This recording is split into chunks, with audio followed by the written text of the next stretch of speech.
Chers amis, bonjour. Nous nous retrouvons pour la paracha Mishpatim. Il y a énormément de lois et j'ai choisi cette année de vous parler de ce verset Midevar Sheker Tichak. Tu t'éloigneras d'une parole de mensonge. Alors j'ai recherché, je me suis posé la question, mais est-ce qu'il n'y a pas un autre endroit dans la Torah où il est écrit de ne pas mentir? Car effectivement, quand on regarde le contexte dans la paracha Mishpatim, cela intervient à propos des lois qui concernent les juges, dans lesquelles on demande de ne pas prendre de présents corrupteurs, de faire attention lorsque plusieurs parties se présentent devant le juge, comment agir avec les uns et les autres. Et effectivement, lorsqu'on voit le commentaire du Ibn Ezra qui explique le sens simple du verset, on voit que cette mitzvah s'applique dans le texte aux juges. C'est donc un avertissement pour que le procès se passe bien, les juges, les témoins, faire attention que tout soit dans la vérité. Cependant, il y a des commentateurs qui vont mettre en avant cette idée de manière générale et il va y avoir des implications pratiques dans la halakha. C'est-à-dire que la première injonction s'adresse dans le tribunal parce que l'enjeu du mensonge, de la parole fausse,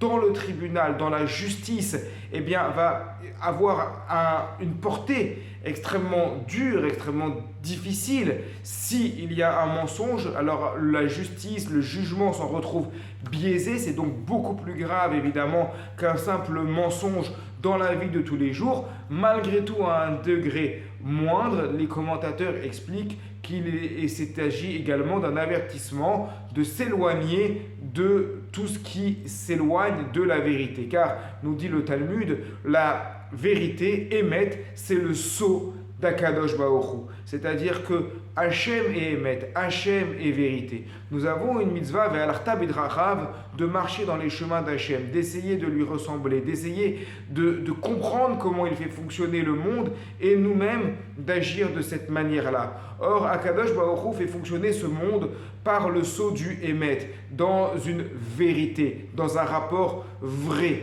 authentique. À partir du moment où on s'écarte de cette authenticité, eh bien, automatiquement, on s'écarte d'Akadosh Baruch Hu.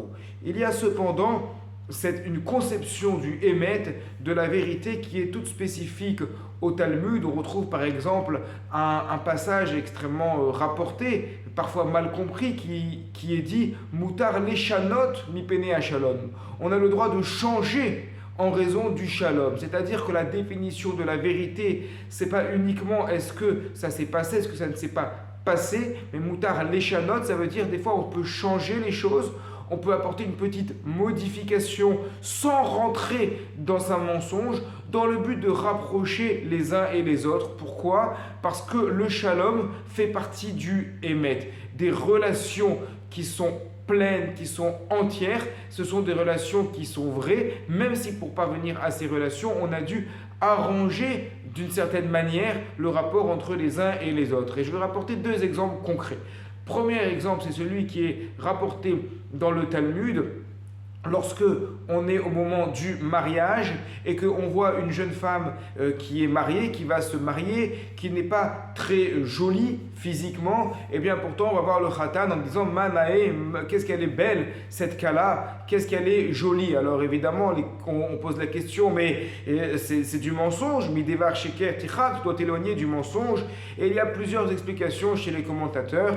L'une des explications est de dire que effectivement, peut-être que pour nous, on ne la trouve pas spécialement belle, mais pour son khatan, on sait qu'elle est belle. Donc on n'est pas dans du mensonge, il y a du vrai, elle est belle.